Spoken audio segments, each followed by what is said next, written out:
The sky above Varela was dark, covered with smoke and fire. Explosions echoed in the distance and the ground shook with every blast. Teyra, a proud commander of the Zelan Empire, was on the run. Her squad had been wiped out. Only she remained. Crawling through the ashes of war with a bleeding leg and a fading hope, she had never lost before.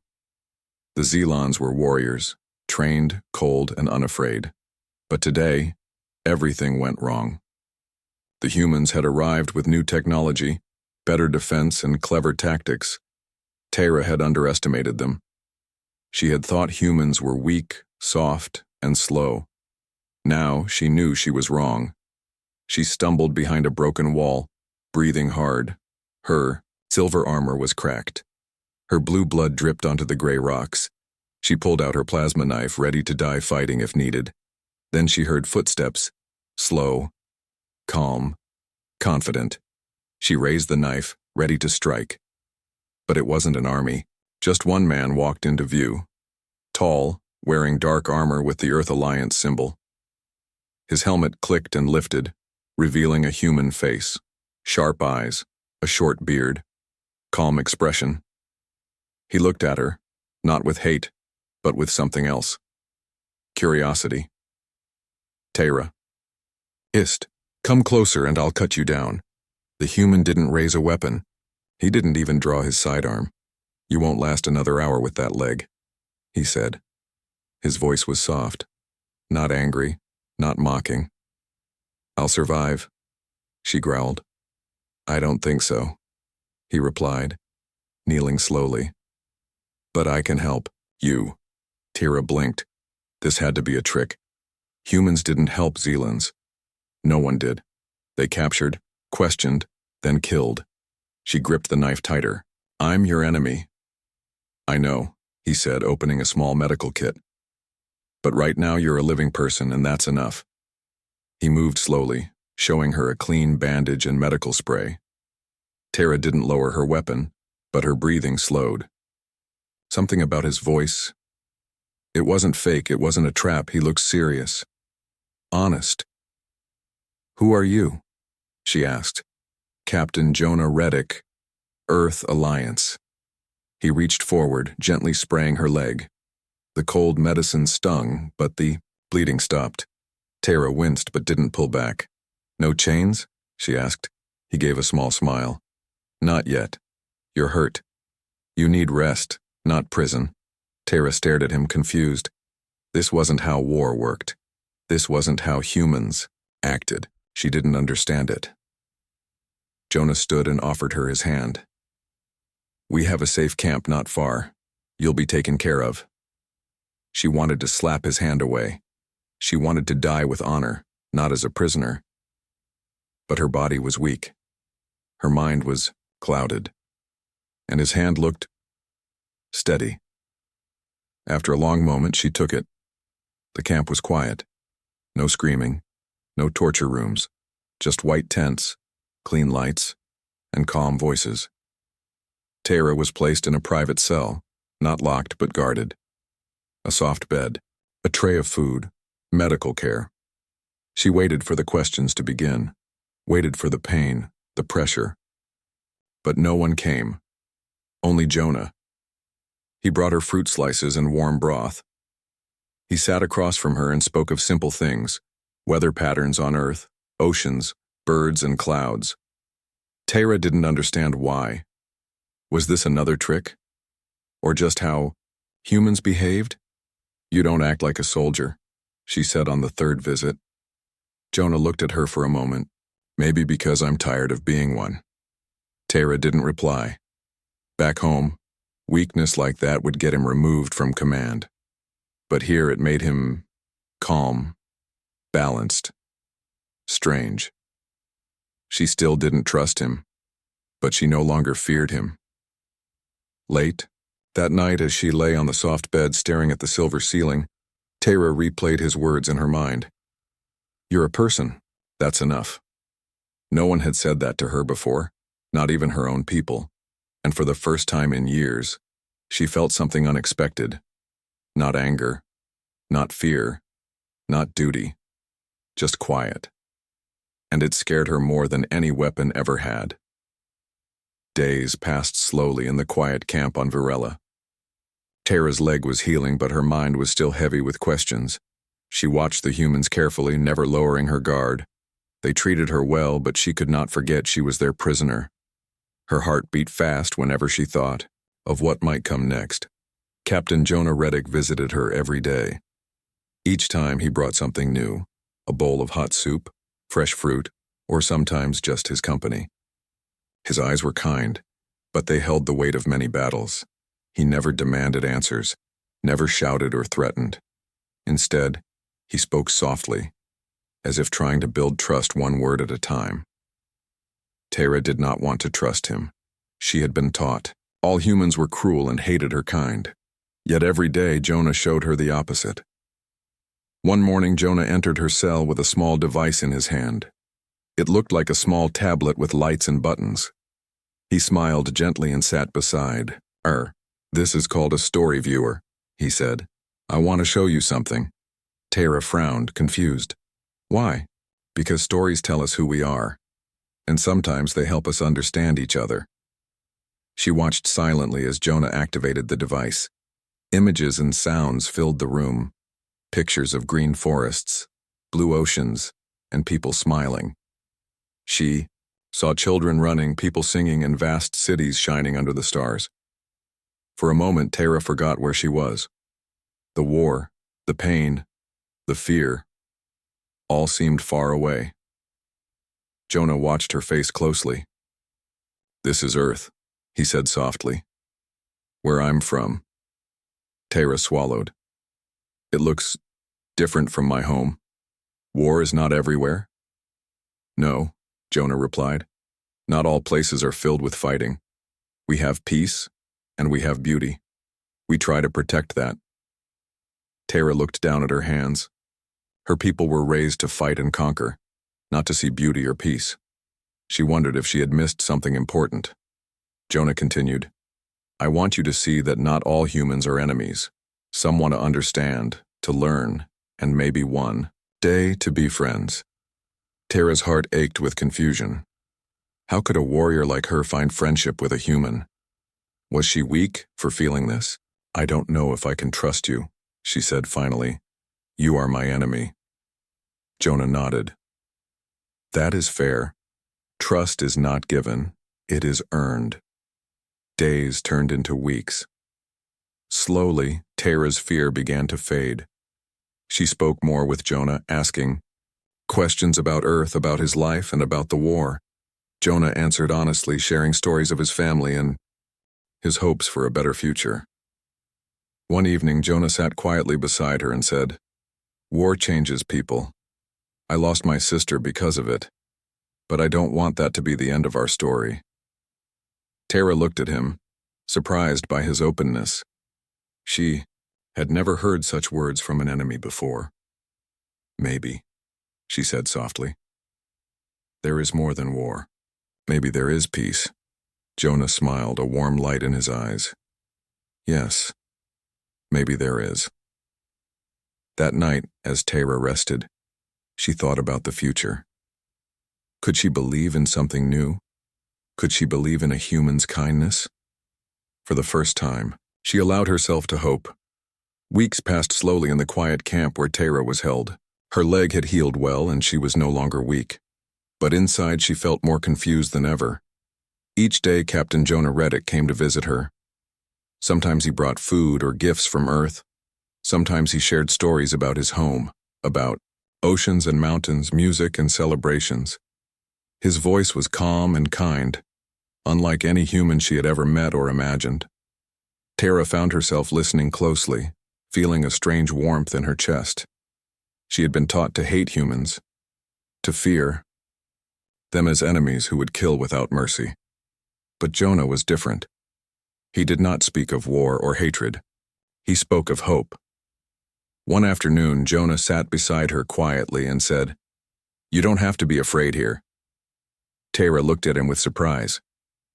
"Why are you so kind? You should hate me." Jonah shook his head slowly. "I don't hate you. You are hurt and scared. I want to help, not harm. She studied his face, trying to find any sign of trickery, but there was none. His eyes were honest, soft, his hands gentle as he passed her a cup of water. Tara felt a lump in her throat. She had never been treated like this before. Not by humans, not by her own people. "Will you let me go one day?" she asked quietly. Jonah smiled softly. "Yes, when you are ready."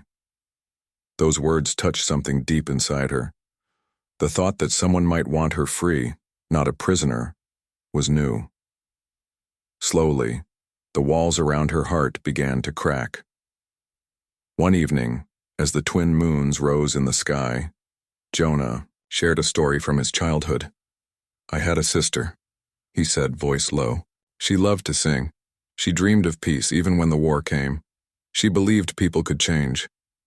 Tara's eyes filled with tears. She understood loss too well. Her family had been taken by war. Her childhood had been full of pain and duty. "Did she survive?" Tara asked softly. "No," Jonah replied, "but her dream lives on." For the first time, Tara felt a connection, not just as a prisoner or enemy, but as a person. She wanted to believe in that dream. Days later, Jonah showed her something new. A small garden inside the camp. Green plants, colorful flowers, and butterflies flying around. It was strange and beautiful, a sharp contrast to the battlefield outside. "This is where we find peace," Jonah said. "Even in war, life grows."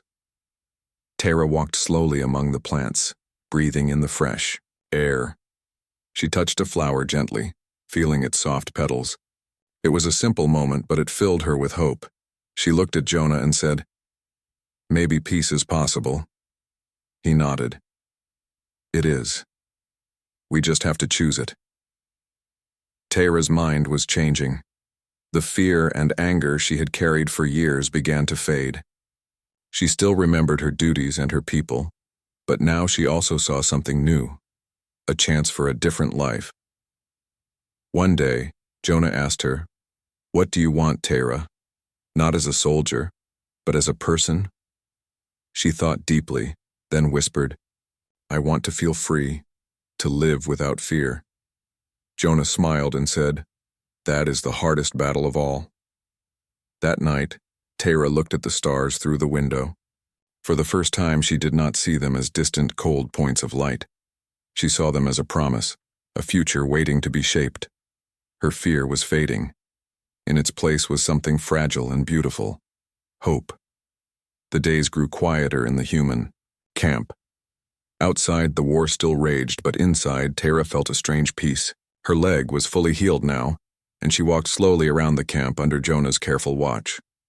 The more she spent time with Jonah, the more she learned about him and about herself. One afternoon, Jonah invited her to sit beside a small fire outside her cell. The sun was setting, painting the sky with warm orange and pink colors. The air was calm, and for a moment the noise of war felt far away. "Tara," Jonah began softly, "you don't have to hide who you are. You can tell me." She looked at the flames, unsure. She had never shared her story with anyone. Never allowed herself to feel vulnerable. Her life had been shaped by rules: fight, obey, survive. But Jonah's gentle voice gave her courage. "I was born in a warrior family," she said slowly. "From a young age, I was trained to fight, to never show weakness." Jonah nodded, listening without judgment. "I lost my parents when I was a child," she continued. "The Empire raised me to be strong, to be ruthless, to hate humans." Her voice cracked slightly and she looked away. "But I never wanted to hate. I never wanted to fight." Jonah reached out and gently touched her hand. "Sometimes we carry burdens not our own." Tara met his eyes. "What about you? You speak of peace, but you are a soldier." Jonah's smile was sad. "I lost my sister during a raid. She was a healer, trying to help the wounded. The Empire attacked. I wasn't there to protect her." Tara's breath caught. "I'm sorry." "Thank you," Jonah said softly. "Her loss taught me that war takes from everyone, no matter what side you are on." For the first time, they shared their pain openly. Two enemies connected by loss and sorrow. Tara felt a weight lift from her chest. Maybe she wasn't alone. Days passed, and their bond grew stronger. Jonah showed her more of Earth's stories, music, art, even simple games children played. Tara laughed for the first time in years. It was strange to feel joy, but welcome. One evening, Jonah brought a small device that played music.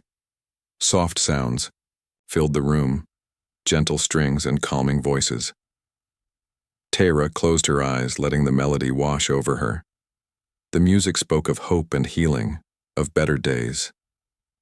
Music is a language of peace, Jonah said. It can heal wounds the body cannot. Tara nodded. I want to learn this language. Jonah smiled. And I will teach you. But the world outside was not quiet. The Zealand Empire was angry about her capture. Messages came from their command, demanding her return. Jonah knew the situation was dangerous. They will come for you, he warned. Tara's heart raced. Would she be taken back? Would she be punished for trusting the humans? Jonah placed a hand on her shoulder. You don't have to face this alone. For the first time, Tara felt hope that she might find safety, even with humans. Together, they began to plan, not just for survival, but for a future where war might end. As the sun set again, Tara looked at Jonah and whispered, Thank you for seeing me as a person. Jonah smiled gently. You are more than a soldier. You are a story waiting to be told. Tara realized then that her journey was not over. It had just begun. The camp was quieter now, but the tension outside was growing. Tara knew the Zealand Empire would not forget her capture. Messages from the Empire had become urgent and threatening. Her people demanded she be brought back, alive or dead. One morning, Jonah came to her with a serious look. Tara, they are sending a team to get you. Her heart sank. She was no longer just a prisoner. She was a prize, or a target. They will not negotiate, Jonah said. If they find you here, it could start a fight. Tara looked out the small window, the sky dark with smoke and distant flashes of battle. She felt trapped between two worlds. Jonah sat beside her and said quietly, I have a plan. You have a choice. Tara turned to him, curious and afraid. You can escape through a secret route, Jonah explained. You will be free to return to your people. He paused. Or you can stay here with us. You will be safe, but it will mean leaving your old life behind. Tara's mind raced. She thought of her family, her duty, her honor. Could she betray her people? Could she turn her back on the empire that raised her?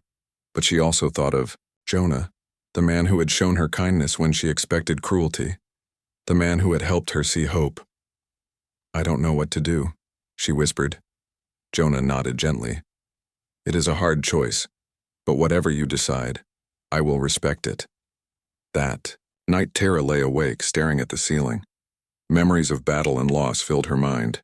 She thought of the war she had fought her whole life, and the peace she had found here. She thought of the garden Jonah showed her, the music he played, and the stories he shared. Could she truly start over? Could she be more than a soldier? Next morning, Jonah returned with the final news. The rescue team is coming tonight, he said. You must decide soon. Tara stood and looked at him. I will stay. Jonah's eyes shone with relief and respect. Then we prepare. They worked together to plan the defense, not with weapons and violence, but with words and strategy. Jonah trusted Tara's knowledge of her people. She knew how to speak to them, how to reach their hearts. When the Zealand strike team arrived under the cover of darkness, Tara was ready. She walked out to meet them, flanked by a small group of humans. Her voice was strong and clear. Stop! The Zealand soldiers hesitated. Their surprise was clear. Tara spoke again, her words full of calm and courage. I am here by choice. The humans have treated me with respect and kindness. If you want me, you must listen. The leader of the strike team lowered his weapon, confused but listening. Jonah stepped forward, his voice steady. This conflict can end here. Let us talk, not fight. For a tense moment, no one moved. Then slowly, the strike team withdrew. Back in the camp, Tara felt a new strength inside her. She had faced her people and chosen a different path. Jonah smiled. You were brave. Tara looked at him. I learned from the best. Her heart was no longer heavy with fear or anger. It was light with hope. Together they had stopped the violence, but their journey was only beginning. The sun was just rising over the horizon when the camp's peaceful morning was shattered by urgent alarms. Scouts reported that another Zealand force was approaching, larger and more determined than before. This time they came with weapons, ready to take Tara back by force if needed. Tara stood beside Captain Jonah Reddick as he studied the incoming fleet on the camp's monitors. The weight of the moment pressed on both of them. They knew this could be the end, not only for Tara's freedom, but for the fragile peace they had built. We have to stop this without bloodshed, Jonah said, quietly. If this turns into a fight, many will suffer. Tara nodded. I know my people. They will listen to me if I speak with honesty. Jonah looked at her with respect. Then you must be their voice. As the Zealand warships landed, the soldiers marched toward the camp's gates. Tara took a deep breath and walked out to meet them, flanked by a small group of humans who trusted her now. The Zealand commander's eyes burned with anger and disbelief. Tara, you are to return with us at once. You have betrayed the Empire. Tara held her ground, her voice calm but firm. I am not your prisoner. I am here by choice. You may have sent soldiers, but I send words instead. She looked into the eyes of the soldiers and spoke from her heart. I have lived among your enemies and found kindness. I have seen that peace is possible. War only brings loss to both sides. Some soldiers lowered their weapons, confused. By her words, Jonah stepped forward. We want to avoid violence. Let us find a new way. The commander hesitated, torn between duty and doubt. Suddenly, from behind the gate, a young Zealand officer stepped forward. Commander, she said, voice steady. We must consider what Tara says. We have lost many to this war. Perhaps it is time to listen. The commander looked at the officer, then at Tara, and slowly lowered his weapon. Tara felt a surge of hope. The standoff ended without a single shot fired. Later, in the quiet that followed, Tara spoke with the commander and his officers. She shared what she had learned about the humans, about compassion and hope. The commanders listened with open minds. Jonah watched, proud of the woman who had once been his prisoner but was now a leader of peace. We can build a new future, Tara said softly, one where our worlds are no longer enemies. The commanders nodded slowly. The seeds of change had been planted. That night, under the stars, Tara stood beside Jonah. The war was not over, but a new chapter had begun. You changed the course of this battle, Jonah said. Tara smiled. We changed it together. For the first time she felt free, not just from chains but from fear and hate. Her journey from prisoner to peacemaker was far from over. But with Jonah by her side, she knew she could face whatever came next. The days after the standoff passed, in a calm but hopeful rhythm. The war still loomed far away, but inside the camp a new sense of peace began to grow. Tara walked freely now, no longer a prisoner but a guest and a symbol of change. She stood beside Jonah one morning, watching the twin suns rise over Varella's dusty plains. The sky was painted in shades of gold and pink. It was a simple moment, but for Tara, it was filled with meaning. Do you think it will last? She asked quietly. Jonah looked at her with steady eyes. Peace is fragile, but worth fighting for, and people like you make it possible. Tara smiled softly. She thought of her past, her family, her training, her doubts. The warrior she once was felt far away, replaced by someone new. She had learned to listen, to hope, and most of all to forgive, not just others, but herself. In the weeks that followed, Tara explored life beyond the battlefield. She visited the camp's library, reading about Earth's history and culture. She listened to music and watched children play. Each small experience opened her heart more. Jonah watched her with pride and admiration. He saw the woman who had once feared death now embracing life. One evening, as they sat by the fire, Jonah spoke. "You've changed many minds, Tara. Your courage has shown that even enemies can become friends." Tara looked into the flames. "I never imagined this when I was a soldier." "But you were always more than a soldier," Jonah said. "You are a bridge between our worlds." Her eyes shone with quiet strength. "Then I will build that bridge." Word spread of Tara's choice. Other Zeelan soldiers and humans began to speak of peace, of understanding. Small talks and meetings started to replace battles and raids. Though challenges remained, the hope for a better future grew stronger every day. Tara and Jonah worked side by side, sharing stories, ideas, and dreams. They planned for a time when both their peoples could live without fear. One afternoon, Tara received a message from the Zeelan Empire's leaders. They invited her to speak on behalf of peace. It was a sign that her journey had come full circle. Standing before a gathering of Zeelan officials and human leaders, Tara spoke with calm confidence. "I was once a soldier who believed in war," she said. "But now I believe in peace. We must look beyond our fears and see each other as people. Only then can we build a future worth living." Her words echoed in the hall. Some nodded in agreement. Others looked unsure, but all listened. After the speech, Jonah joined her. "You've done something incredible," he said. Tara smiled. "It was never just me. It was all of us."